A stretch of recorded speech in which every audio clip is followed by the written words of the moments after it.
લોકસભામાં કેન્દ્રીય ગૃહમંત્રી અમિત શાહના ડોક્ટર બાબા સાહેબ આંબેડકર વિશે ટિપ્પણીના નિવેદન મામલે વિરોધ નોંધાવ્યો હતો. બરવાડા ખાતે સમગ્ર અનુસૂચિત જાતિ સમાજના લોકો તેમજ આંબેડકરની વિચારધારા ધરાવનારા લોકો જોડાયા હતા. કેન્દ્રીય ગૃહમંત્રીના નિવેદન મામલે રોષ વ્યક્ત કરી માફી માંગવાની માંગ કરવામાં આવી હતી. બરવાડા શહેરની આંબેડકરજીની પ્રતિમાથી મામલતદાર કચેરી સુધી પ્રતિકાર રેલી યોજીને મામલતદાર કચેરી ખાતે ઢોલ નગારા સાથે સૂત્રોચ્ચાર કરી વિરોધ નોંધાવ્યો હતો.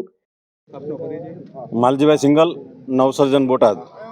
આજનો જે કાર્યક્રમ છે એ તારીખ 17/12/2024ના રોજ અમિત શાહ દ્વારા જે આંબેડકર વિશે જે અપમાનિત ટિપ્પણી કરવામાં આવેલ છે એના વિરુદ્ધમાં આ કાર્યક્રમ રાખવામાં આવ્યો છે.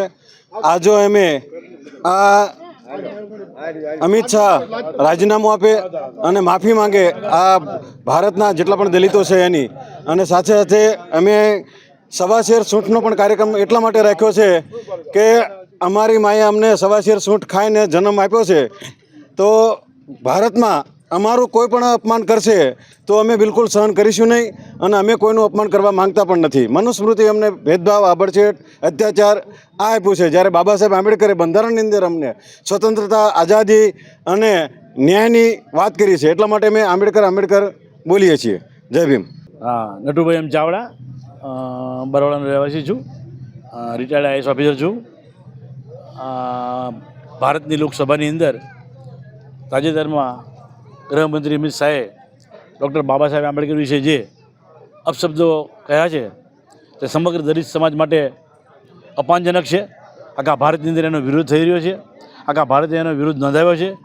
આ સંસદ સભ્યની અંદર સંસદ સભ્યને જો અમિત શાહ પોતે માનનીય સંસદ સભ્ય કહેતો હોય તો ડૉક્ટર બાબા સાહેબ તો ભારત રત્ન છે, વિશ્વ વિભૂતિ છે, અને છેલ્લા 100 વર્ષની અંદર એવો કોઈ પણ વિભૂતિ પેદા નથી થયો કે જેથી એનું નામ ભારત સિવાયની અમેરિકન યુનિવર્સિટી પણ એનું નામ લખેલું છે.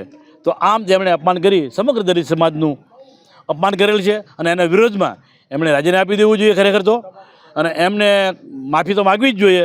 અને જ્યાં સુધી માફી નહીં માગે ત્યાં સુધી આ સમગ્ર દલિત સમાજ ભારતનો એની સાથે રહેશે અને એક થઈ અને એમનું રાજીનામું આપવા માટે પ્રયત્ન કરશે. જય ભીમ. જગદીશભાઈ મોતીભાઈ ચાવડા, વિધાનસભા ચોસા ગરડાના કેન્ડિડેટ. અમારા બરવાડા શહેર અને ગ્રામ્યની અંદર આજે વડીલો અને યુવાનો કાર્યકરો દ્વારા અમિત શાહે સંસદની અંદર જે બાબા સાહેબનું અપમાન કર્યું છે તે બદલ તેમને માફી માંગવી જોઈએ, અને જો તેઓ માફી નહીં માંગે તો બરવાડા શહેર, ગ્રામ્ય અને બોટાદ જિલ્લાની અંદર દલિત સમાજ આક્રોશભરે રેલી અને ધરણાનો પ્રોગ્રામ આપશે. અને આજે સૌ ભેગા થઈ અને બરવાડા મામલતદાર કચેરીએ બહોળી સંખ્યામાં સૂત્રોચ્ચાર કરી આવેદનપત્ર આપશે, અને ફરીવાર અમિત શાહ આવું કૃત્ય ન કરે તેની માગણી કરશે. જીડીસી ન્યૂઝ સાથે ચિંતન વાગડિયા, બરવાડા.